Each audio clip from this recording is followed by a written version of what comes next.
The White House quickly tried to clean up the president's remarks on Taiwan, insisting it's not changing its longstanding policy that the U.S. would simply assist Taiwan in defending itself. China is already responding, telling the U.S. not to underestimate its resolve to defend what they believe is their territory. Let's bring in Britt Clennett. She's traveling with the president there in Tokyo, along with our political reporter, Brittany Shepard, for more. Brittany, let's start with you. If this was intentional on Biden's part, what is the strategy and what kind of strain does this now put on tensions that already exist?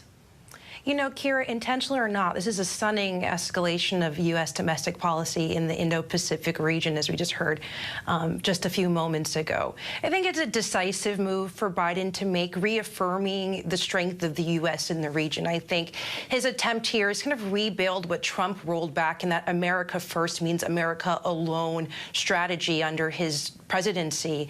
And Biden is trying to not only have a return to normal, but an escalation of how the U.S. is viewed in the region, especially as China begins to encroach not only in the Taiwanese region, but pushing up against Russia and other economic markets around the country and around the global sphere. So it's going to be a pretty major escalation on Biden's end. All right, so Britt, Taiwan is not included in President Biden's new trade agreement. So what nations are signing on and what impact could that have?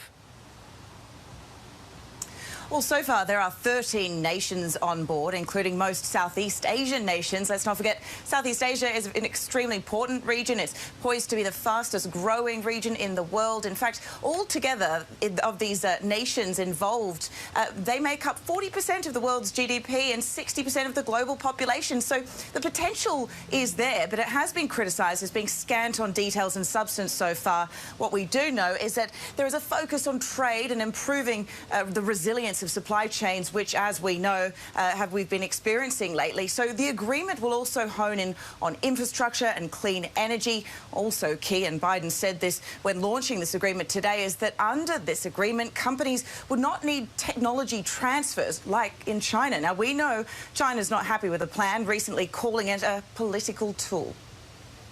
So, Brittany, why is President Biden creating this brand new trade deal rather than just rejoining the Trans-Pacific Partnership that then President Trump actually pulled the U.S. out of?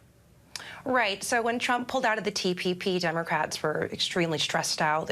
They would like to reaffirm their stance in the region, of course, against instigators like Russia.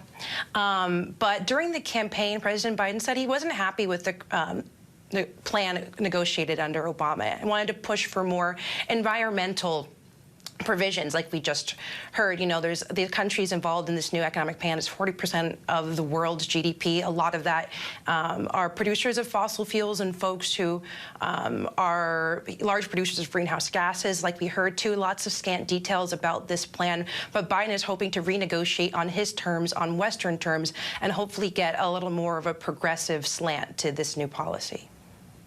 Okay, and Britt, finally, let's talk about what's next on the president's itinerary there in Japan.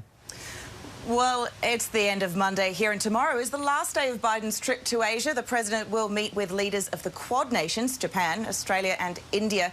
As we know, the message here that Biden has wanted to deliver this trip is that the United States is dedicated, no matter what, to uniting its friends and allies in the region. And that message will also be brought to the Quad summit tomorrow. Biden will meet individually with the newly elected Prime Minister of Australia, Anthony Albanese. And when I say newly elected, he just won the election Saturday evening, expedited his swearing in, and he's on his way here to meet Biden. Now, the president will also meet with Indian Prime Minister Narendra Modi. That's when the Ukraine war is expected to come back into the fold, where Biden will likely try to press Modi on its relations with Russia, which are far closer economically than the White House would like. Okay, Britt Clennett, appreciate it. And Brittany Shepard, good to see you guys. Hi, everyone. George Stephanopoulos here. Thanks for checking out the ABC News YouTube channel. If you'd like to get more videos, show highlights, and watch live event coverage, click on the right over here to subscribe to our channel. And don't forget to download the ABC News app for breaking news alerts. Thanks for watching.